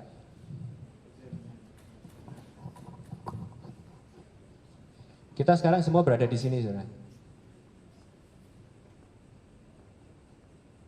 Ini. Nah, ini ya konteksnya ya. Yang kita akan pelajari di Gospel in Life mulai dari bab 1 sampai bab 9, itu adalah kita sedang membahas proses kita di sini. Gitu ya. Nah, kita ini sekarang sedang berada di masa seperti ini. Kita sudah ditebus secara sempurna oleh Yesus. Kita sudah diselamatkan secara sempurna oleh Yesus. Tapi sekarang Yesus sedang mengeluarkan Mesir di dalam hati kita. Yesus sedang memurnikan kita, menyucikan kita, menguduskan kita, sehingga akhirnya kita nanti bisa menjadi mempelai yang sempurna bagi Dia. Nah, ini akan memberikan kepada kita tuh sebuah konteks berpikir yang apa ya? Yang kontekstual dengan apapun yang kita hadapi sekarang. Jadi contoh, kalau misalnya sekarang ini kita sedang menghadapi masa ujian yang sangat berat, kita menghadapi proses yang begitu berat, lalu kita bertanya gini, Tuhan, apakah Engkau tidak mengasihi aku? Maka kita bisa menjawab ini, Yesus mengasihi aku. Dia sudah membuktikan bahwa Dia sudah membayar semuanya lunas buat aku. Dia sudah mati buat aku, Dia sudah menyelamatkan aku, Yesus mengasihi aku. Kalau sekarang aku tidak diizinkan melewati semuanya ini, itu adalah untuk menguduskan aku. Saudara bisa mengerti ya ini ya. Jadi saudara itu kayak di saat yang sama saudara itu nggak takut, tapi di saat yang sama saudara itu nggak sombong. Bisa ngerti ya? Kalau di masa-masa rendah saudara itu bisa bermegah karena Kristus, tapi di saat-saat tinggi saudara itu juga bisa menjadi nggak sombong karena saudara tahu untuk sampai ke sini itu sama sekali bukan kontribusi kita. Nah, jadi periode yang di sini nanti kita akan bagi menjadi dua bagian utama, ya. Yang pertama ini adalah pemurnian, ya, atau namanya itu adalah sanctification, ya, sanctification. Jadi semua yang terjadi sekarang konteks kehidupan kita itu adalah untuk memurnikan kita, mendewasakan kita, menguduskan kita, sekaligus untuk sebagai kesaksian. Jadi definisi kita memuliakan Tuhan itu adalah kita menceritakan apa yang Yesus sedang lakukan sekaligus menunjukkan apa yang akan terjadi di sana. Nah, nanti kalau saudara lihat mulai dari bab berapa itu ya? Mana buku Gospel in Life saya?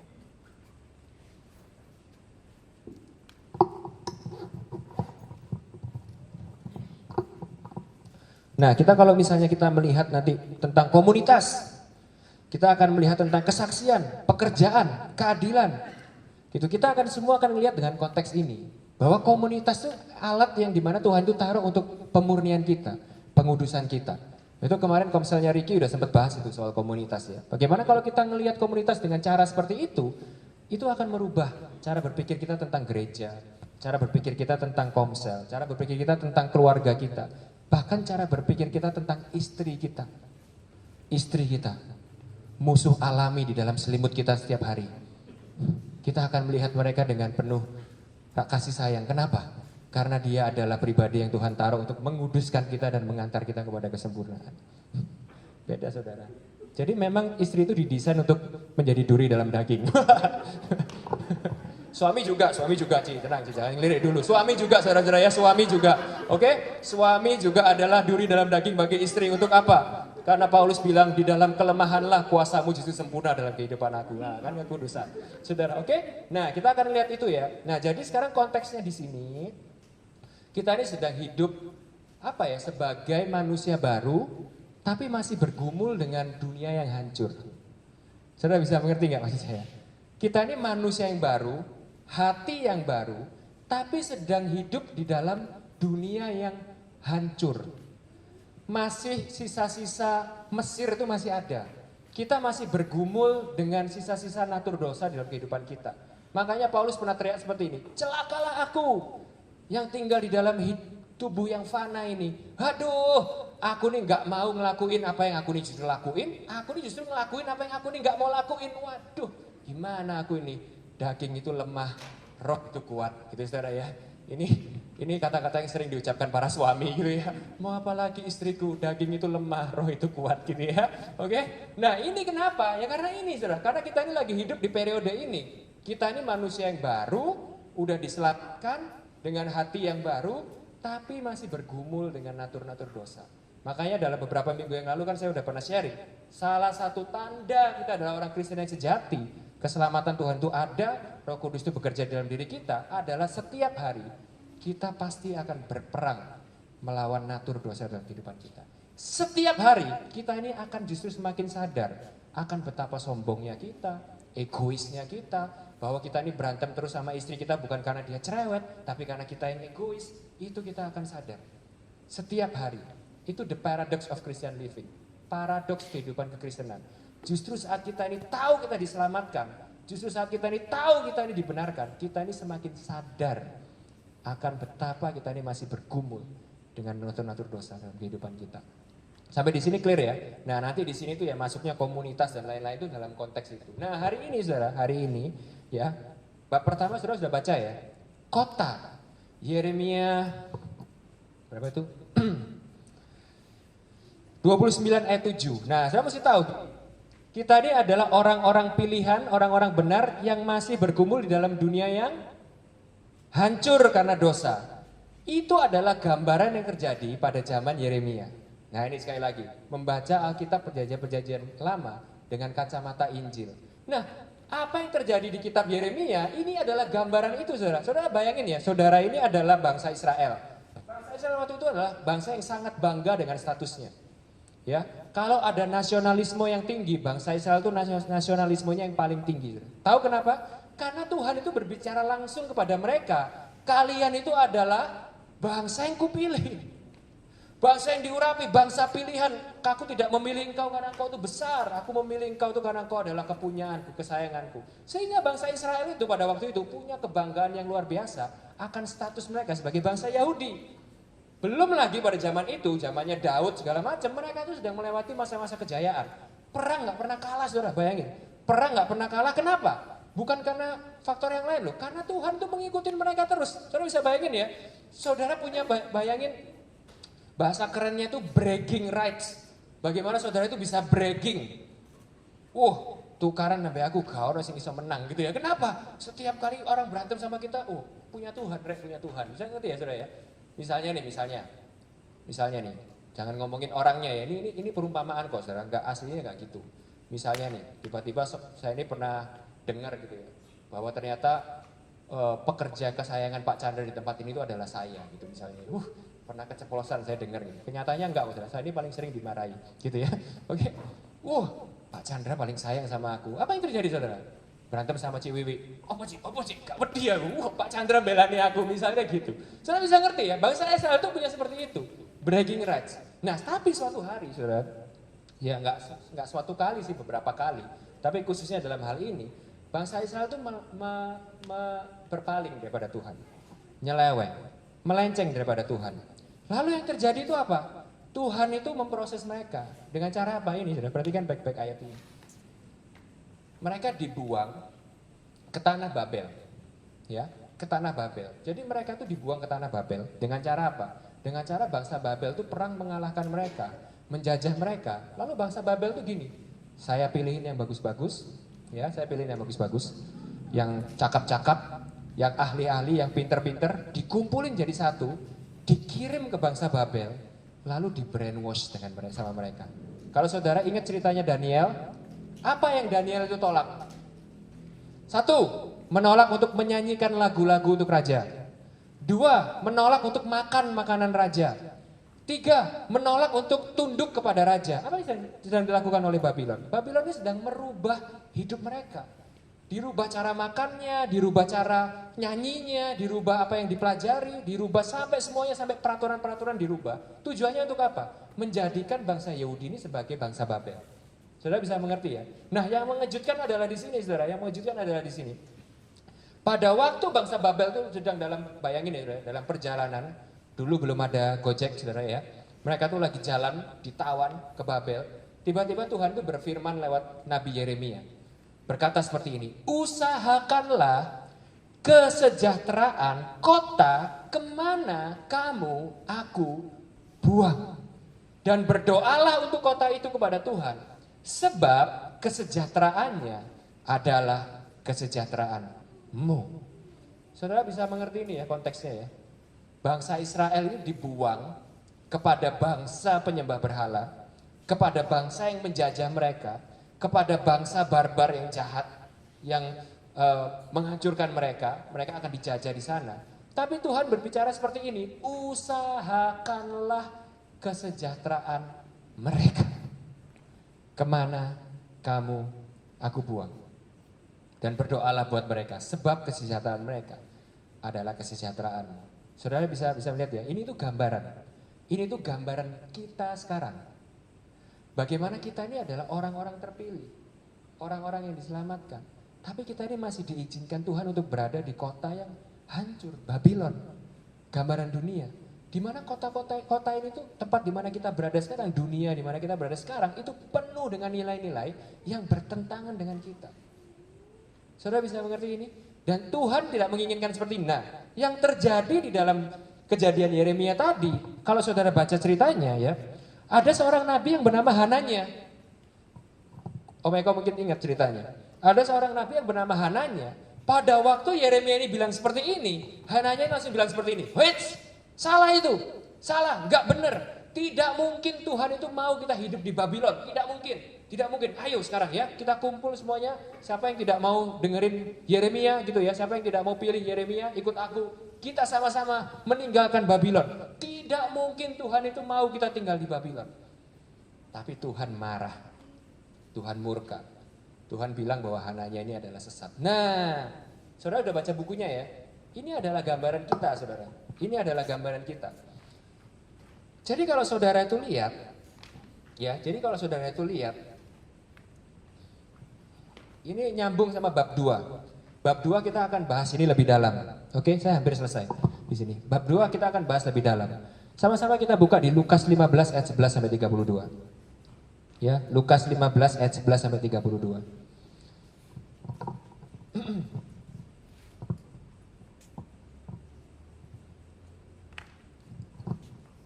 Lukas 15 ayat 11 sampai 32. Pasti tahu ya cerita ini ya.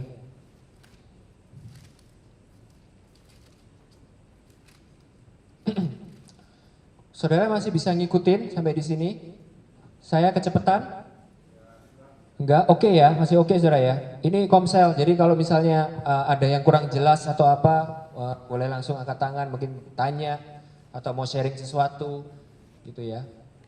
Kalau ada yang nggak setuju dengan apa yang saya ajarkan dan Anda mau komplain, Anda bisa menghubungi gembala sektor Anda masing-masing setelah acara ini selesai. Guyon saudara. Oke, udah ketemu ya, Lukas 15 ayat 11 sampai 32. Jadi sebelum saya baca, perhatikan baik-baik konteksnya. Bangsa Israel dikirim ke Babel, ya. Lalu ada yang menjadi sama dengan Babel, kawin dengan orang Babel. Ingat ya ceritanya Daniel. Daniel menolak untuk tunduk sama raja, tapi yang lain mau makan makanan orang Babel, dengerin lagu orang Babel, hidup seperti orang Babel. Lalu ada kaumnya Hananya. Yang Hananya pada waktu itu adalah nabi yang lain selain Yeremia. Yang bilang seperti ini, tidak, kita adalah bangsa yang pure breed. Kita adalah bangsa Yahudi, kita nggak boleh campur sama orang Babel. Kita tidak boleh tinggal di Babel. Kita harus pergi meninggalkan Babel. Ingat, jadi ada dua kelompok orang ya. Ada dua kelompok orang. Yang satu jadi sama seperti Babel, kawin dengan orang Babel, hidup sama seperti orang Babel. Yang satu benar-benar menolak untuk hidup dengan Babel. Menolak, memisahkan diri dengan Babel. Oke, nah kita sama-sama lihat. Kita sama-sama lihat perumpamaan dengan dua anak bungsu ini. Yang akan kita bahas lebih detail 2 minggu lagi di periode yang berikutnya. Oke, di bab yang berikutnya. Saya baca buat saudara. Ini saya cuma untuk layout foundationnya ya. Perumpamaan tentang anak yang hilang. Seharusnya judulnya adalah perumpamaan tentang anak-anak yang hilang ya. Karena yang hilang itu 2 anak, bukan 1 anak. Oke? 2 anak. Loh, kok bisa? Ya, ini kita akan baca. Yesus berkata lagi, ada seorang mempunyai 2 anak laki-laki. Kata yang bungsu kepada ayahnya, "Bapak, berikanlah kepadaku bagian harta milik kita yang menjadi hakku." Lalu ayahnya membagi-bagikan harta kekayaan itu di antara mereka. Beberapa hari kemudian, anak bungsu itu menjual seluruh bagiannya itu, lalu pergi ke negeri yang jauh. Di sana ia memboroskan harta miliknya, itu dengan hidup berfoya-foya. Setelah dihabiskannya semuanya itu, timbullah bencana kelaparan di dalam negeri itu, dan ia pun mulai melarat. Lalu ia pergi dan bekerja pada seorang majikan di negeri itu. Orang itu menyuruhnya ke ladang untuk menjaga babinya. Lalu ia ingin mengisi perutnya dengan ampas yang menjadi makanan babi. Tetapi tidak seorang pun yang memberikan kepadanya. Lalu ia menyadari keadaannya. Katanya, betapa banyaknya orang upahan bapakku yang berlimpah-limpah makanannya. Tetapi aku di sini mati kelaparan. Aku akan bangkit dan pergi kepada bapakku dan berkata kepadanya, Bapa, aku telah berdosa terhadap surga dan terhadap Bapa. Aku tidak layak lagi disebutkan anak Bapa. Jadikanlah aku sebagai salah seorang upahan Bapa. Maka bangkitlah ia dan pergi kepada bapaknya. Ketika ia masih jauh, ayahnya telah melihatnya lalu tergeraklah hatinya oleh belas kasihan. Ayahnya itu berlari, mendapatkan dia lalu merangkul dan mencium dia. Kata anak itu kepadanya, Bapa, aku telah berdosa terhadap surga dan terhadap Bapa. Aku tidak layak lagi disebut anak Bapa. Tetapi ayah itu berkata kepada hamba-hambanya, lekaslah, bawa kemari jubah yang terbaik, pakaikanlah itu kepadanya, dan kenakanlah cincin pada jarinya, dan sepatu pada kakinya. Dan ambillah anak lembu tambun itu, sembelihlah dia, dan marilah kita makan dan bersuka cita. Sebab anakku ini telah mati dan menjadi hidup kembali. Ia telah hilang dan didapat kembali, maka mulailah ia bersukaria. Tetapi anaknya yang sulung, nah perhatikan baik-baik saudara, ini yang kita sering kali lewatkan. Jadi kalau kita dengar anak yang hilang, pasti semua setuju di sini anak yang bungsu itu anak yang hilang. Oke? Tapi hari ini kita akan lihat bahwa anak yang sulung itu juga hilang. Bedanya yang bungsu itu hilangnya keluar rumah, yang sulung ini hilang di dalam rumah saudara. Dan saya kasih tahu saudara, sesuatu yang hilang di dalam rumah itu lebih berbahaya. Itu lebih berbahaya. Karena dia tidak tahu bahwa ia terhilang. Saudara bisa mengerti ya? Nah anak sulung, ketika anaknya yang sulung berada di ladang, ketika ia pulang dan dekat ke rumah, ia mendengar bunyi seruling dan nyanyian tari-tarian. Lalu ia memanggil salah seorang hamba dan bertanya kepadanya, apa arti semuanya itu? Jawab hamba itu, adikmu telah kembali dan ayahmu telah menyembelih anak lembu tambun karena ia mendapatnya kembali dengan sehat. Maka marahlah anak sulung itu dan ia tidak mau masuk. Lalu ayahnya keluar dan berbicara dengan dia. Tetapi ia menjawab ayahnya katanya, telah bertahun-tahun aku melayani Bapa dan belum pernah aku melanggar perintah Bapa. Tetapi kepadaku belum pernah Bapa memberikan seekor anak kambing untuk bersuka cita dengan sahabat-sahabatku. Tetapi baru saja datang anak Bapa yang telah memboroskan harta kekayaan Bapa bersama-sama dengan pelacur. Maka Bapa menyembelih anak lembu tambun itu untuk dia. Kata ayahnya kepadanya, anakku, engkau selalu bersama-sama dengan aku. Dan segala kepunyaanku adalah kepunyaanmu. Kita patut bersuka cita dan bergembira. Karena adikmu telah mati dan menjadi hidup kembali. Ia telah hilang dan didapat kembali. Saudara tahu ya, kata kunci dalam cerita ini adalah ini. Engkau selalu bersama-sama dengan aku. Kira-kira saudara, kira-kira kata itu tuh ditujukan kepada siapa? Pada waktu itu Yesus ngomong. Saudara mesti ingat ya, pada waktu Yesus melayani, Yesus itu selalu melayani kepada 2 audiens. 2 audiens. Yang pertama itu orang Yahudi asli, para kaum Farisi, para ahli Taurat. Mereka itu adalah orang Yahudi yang selama ini merasa hidup taat kepada Tuhan, selalu memperhatikan hukum Taurat Musa dan hidup di dalam kebenaran firman Tuhan. Yang kedua nih orang-orang lain, orang Samaria, pemungut cukai, orang-orang lain yang awalnya itu tidak masuk dalam hitungan, bukan bangsa terpilih. Saudara bisa mengerti ya? Nah, pada waktu Yesus itu bilang, mengumpamakan Bapa ini bilang, engkau tuh selalu bersama-sama dengan aku. Yesus itu sebenarnya sedang ngomong sama main audiensnya dia. Yang pertama, bukan orang-orang berdosa sebenarnya, bukan anak bungsu, bukan para pelacur dan pemungut cukai, meskipun Yesus datang untuk menyelamatkan mereka. Tetapi dalam kasus ini, Yesus sebenarnya sedang ngomong kepada bangsa Israel. Yang selama ini mereka tuh hidup ngaku sebagai bangsa yang benar, taat kepada semuanya itu, menjagain betul firman Tuhan, menjagain betul Taurat Musa, taat kepada Musa. Tetapi Yesus tuh kayak gini loh, kamu tuh selalu sama-sama dengan aku, taat sama aku. Sebenarnya tapi yang hatimu inginkan itu bukan aku. Saudara bisa nangkep ini ya? Ini saya pernah khotbah di Redefining Sin, definisi hilang. Jadi sebenarnya yang paling hilang itu bukan anak bungsu. Yang lebih hilang lagi itu adalah anak sulung. Yang berada di dalam rumah, melayani Bapa, taat kepada Bapa, tapi tidak dapat hatinya Bapa. Ternyata yang dilakukan anak sulung ini melakukan semuanya hanya untuk mendapatkan sesuatu dari Bapa. Tapi begitu dia nggak dapat, begitu dia melihat kasih karunia Tuhan itu dilakukan kepada orang lain yang lebih berdosa daripada dia, aslinya dia keluar. This is not fair. Ini nggak adil. Aku melakukan semuanya itu, tapi aku nggak dapat anak kambing yang aku juga mau. Nah, saudara bisa lihat ini ya. Jadi ada dua kelompok, anak bungsu sama anak sulung. Saudara bisa ngerti ya ini ya. Nah, jadi kalau dalam konteks tadi, kita lihat di ceritanya Yeremia tadi ini, saudara sampai sini bisa ngikutin ya. Saudara sampai sini bisa ngikutin ya. Nah, saudara itu mesti tahu gini, ada dua istilah teologis. Ya, bukan teologis ini istilah literatur ya. Istilah literatur, jadi istilah umum, gitu ya saudara ya. Istilah umum.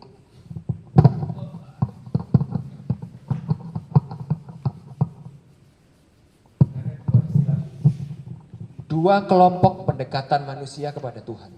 Dua kelompok manusia. Oke? Yang pertama sama-sama katakan antinomian. Antinomian, saudara. 1, 2, 3. Antinomian ya, berasal dari kata anti sama nomos. Nomos itu norma, hukum. Ya, jadi kelompok yang pertama ini seperti anak bungsu. Ya. Jadi anak bungsu ini adalah orang yang hidupnya tidak mau menurut di dalam hukum Tuhan. Mau hidup bebas, mau hidup di luar Tuhan, mau hidup semaunya sendiri. Oke? Udah gak percaya kebenaran firman, udah gak percaya Tuhan, udah pokoknya aku hidup sakarepe udelku. Oke? Ini adalah kekristenan tanpa kebenaran. Wes gak mau nurut, gak mau ngikut, pergi meninggalkan Tuhan. Oke? Anak bungsu. Nah, di dalam cerita tadi yang Yeremia tadi, ini sama seperti orang-orang Israel yang dikirim kepada Babel, lalu tidak mau menjaga identitas mereka sebagai bangsa Israel. Mereka masuk ke dalam Babel menjadi serupa dengan Babel. Jadi kalau dalam konteks kita sekarang ya saudara ya, ini adalah orang Kristen tapi tidak mau hidup dalam kebenaran, tidak mau menuruti firman Tuhan, hidup serupa dengan dunia. Wes. Jadi ini orang Kristen, KTP-nya Kristen, tapi hidupnya, gaya hidupnya, tingkah lakunya, polanya, wes semuanya gitu ya. Tidak ada bedanya dengan orang dunia. Saudara bisa ngerti ya? Ini antinomian. Ini yang digambarkan oleh anak bungsu. Ini yang digambarkan oleh yang terjadi dengan beberapa orang Israel yang masuk ke dalam kota Babel. Oke? Menjadi sama seperti orang Babel. Menjadi hidupnya sama seperti penyembah-penyembah berhala. Tidak ada bedanya. Sama seperti orang yang menyembah uang, sama. Kalau melihat uang sama girasnya sama orang dunia, sama. Kalau udah ngelihat apa, waduh sama dah. Hidupnya sama sekali tidak berbeda dengan orang dunia. Oke? Nah, ada yang kedua, grup yang kedua ini yang mewakili anak sulung. Ya, ini yang disebut dengan legalisme.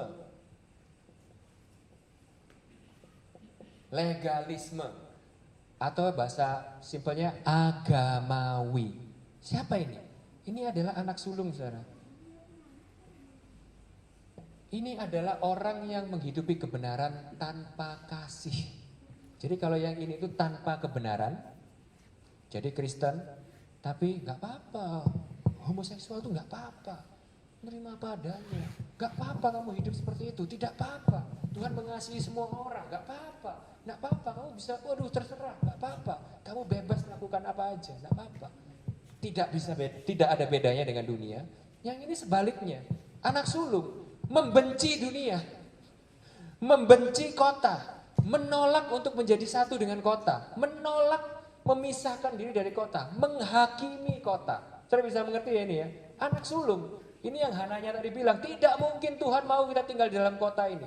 Jadi kalau yang ini melihat orang berdosa sama seperti mereka, kalau yang ini menghakimi, tidak mau, aku beda sama mereka. Ini adalah anak sulung. Ahli Taurat, kaum Farisi, orang yang menjadi sombong, memisahkan diri dengan kota. Nah, saat ini saudara, saat ini. Jadi ini serupa dengan dunia, ini terpisah dengan dunia. Ini mencintai dunia,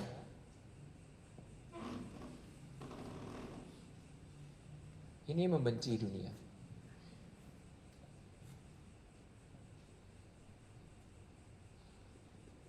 Saudara tahu ya, kalau saudara membenci kejahatan, saudara membenci dunia, itu saudara tidak akan bisa menghidupi Injil. Saudara bisa tahu ya. Nah, ini adalah yang kedua. Nah, saudara, ini kita renungkan sama-sama ya. Kita renungkan sama-sama. Saya akan selesai dengan ini. Kita akan renungkan sama-sama. Kenapa gereja itu nggak bisa efektif sekarang? Kalau Yesus itu datang ke dunia, dan pelacur itu bisa datang kepada dia, pemungut cukai itu bisa datang kepada dia, orang yang seperti Sakyus bisa datang kepada dia, diselamatkan, orang yang perempuan sundal bisa diselamatkan kepada dia. Kenapa gereja sekarang ini tidak bisa efektif? Saya kasih tahu saudara, alasannya adalah dua ini. Satu, kebanyakan gereja serupa dengan dunia. Gak ada bedanya dengan dunia, sama aja. Yang di mimbar sama yang di luar sana sama, yang di dalam sama yang di luar sana sama. Ya, kalau sudah di kerjaan semuanya sama, kalau sudah masalah duit semuanya sama, kalau udah masalah seks semuanya sama, tidak ada bedanya dengan dunia, sehingga kita tidak bisa memenangkan dunia. Kekristenan isinya, having fun talk. Atau yang kedua, saudara, karena ada gereja-gereja yang ini memisahkan diri dari dunia, menghakimi dunia, membenci dunia. Saudara bisa lihat ini ya, anak sulung dan anak bungsu. Siapa Yesus? Nah, ini sekali lagi saya ajarkan kepada saudara untuk membaca Alkitab dengan kitab Injil, dengan kacamata Injil. Yesus itu digambarkan kepada kita sebagai siapa? Saudara sulung. Kolose 1 ayat 5 sampai 11. Iya, adalah yang sulung, yang utama dari segala ciptaan. Dia adalah saudara sulung kita yang sejati. Apa artinya di sini? Artinya adalah gini, saudara. Bapak ini punya 2 anak. Yesus itu cerita. Yesus itu kan sudah cerita tentang dirinya. Alkitab itu semua tentang diri Yesus. Jadi Yesus itu cerita kayak gini loh, saudara. Ada 2 anak, bapakku tuh punya 2 anak bungsu. Bapakku tuh punya 2 anak bungsu. Yang satu ini ya, kalian ini loh. Orang Samaria, pemungut cukai, perempuan sundal, kamu yang kawin dengan udah bangsa lain, yang kamu yang terhilang, kamu sudah terhilang. Itu adalah anak bungsu. Message-nya Yesus satu, Bapa menanti engkau kembali. Sekarang hidupmu hancur, kan benar kan, kayak anak bungsu kan, hancur kan. Pemungut cukai, para perempuan sundal, kaum Samaria itu orang-orang yang hidupnya hancur pada waktu itu. Secara sosial ekonomi, secara apapun. Hancur. Yesus sudah memberitakan Injil kepada mereka. Kalian hancur, pulang ke rumah, Bapa sedang menanti engkau kembali. Saya bisa nangkap ini ya. Lalu yang kedua Yesus itu bilang, Bapakku itu juga punya anak sulung, hei saudara-saudaraku. Yaitu kalian, orang-orang Yahudi yang udah bersama-sama dengan Bapakku selama ini, taat segala macam, tapi engkau nggak ngerti hati Bapa. Hatimu jauh dari Bapa. Engkau bukannya menyelamatkan anak bungsumu yang terhilang, engkau malah membenci mereka, menghakimi mereka. Anak bungsu adikmu ini yang pulang, engkau malah tolak, engkau malah benci. Lalu seakan-akan Yesus itu bilang seperti ini, aku adalah saudara sulung yang sejati. Apa yang Yesus lakukan? Apa yang Yesus lakukan? Kalau yang ini serupa dengan dunia, yang ini terpisah dari dunia, yang ini tidak sama dengan dunia.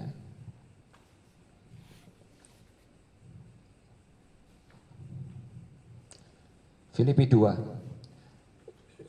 Dia yang tidak menganggap kesetaraannya dengan Allah sebagai milik yang harus dipertahankan, melainkan mengosongkan dirinya, mengambil rupa seorang hamba, bahkan taat sampai mati menjadi manusia. Untuk apa? Untuk dosa-dosa kita. Tidak sama dengan dunia, berbeda dengan dunia, tetapi mencintai dan melayani dunia. Saudara bisa ngeliat ini ya. Yohanes 3 ayat 16, karena begitu besar kasih Bapa akan dunia ini, maka ia mengaruniakan anaknya yang tunggal. Kenapa? Supaya barang siapa percaya, tidak binasa, dan mendapatkan hidup yang kekal. Yesus itu adalah gambar anak yang ketiga. Saudara sulung kita yang sejati. Dia gak sama dengan anak bungsu. Dia taat seperti anak sulung. Tetapi dia tidak membenci anak bungsu. Tetapi dia juga tidak memisahkan diri dari anak bungsu. Melainkan apa? Melainkan dia melakukan apa yang anak sulung itu tidak bisa lakukan. Yaitu turun ke dunia, berkorban, menemukan saudara-saudaranya yang hilang. Nah ini adalah the third ways. Jadi saudara bisa ngerti ya saudara ya. Kalau saudara hari ini hidup di luar kebenaran Tuhan, saudara nggak dapat hatinya Tuhan, jelas. Jadi kalau sekarang siapa di sini yang mau datang kepada Tuhan ya, bertobat, berhenti dari semua dosa-dosamu, berpaling dari penyembahan-penyembahan berhalamu, datang kepada Tuhan, jelas. Tapi kalau saudara itu berhenti sampai di agama, saudara cuma taat dan melakukan semuanya itu karena peraturan, tapi saudara tahu hati saudara itu jauh daripada Tuhan, maka saudara itu juga tidak bisa datang kepada Tuhan. Nah, hari ini kita belajar the third ways, the gospel ways, the Injil ways, gospel. Antinomian, no. Agama, no. Hanya ada satu cara, yaitu Injil. Yang membuat kita ini berbeda dari dunia. Tidak sama dengan dunia, tapi tidak memisahkan diri dari dunia. Mencintai dunia, melayani dunia, memenangkan dunia. Saudara bisa ngerti ya ini ya. Saudara kalau punya menjadi orang Kristen yang agamawi, self-centered, saudara ada gambarannya saudara. Di dalam kisahnya Yesus, perjanjian baru ya, setiap kali orang yang butuh Yesus itu datang, ya, orang yang lumpuh pengen ketemu Yesus, orang yang kerasukan pengen ketemu Yesus, ya, orang yang sakit pendarahan 12 tahun pengen ketemu Yesus, itu tidak bisa mendekat kepada Yesus. Pertanyaan saya gini, siapa yang menghalangi? Siapa yang menghalangi? Gerombolan orang. Gerombolan orang siapa saudara?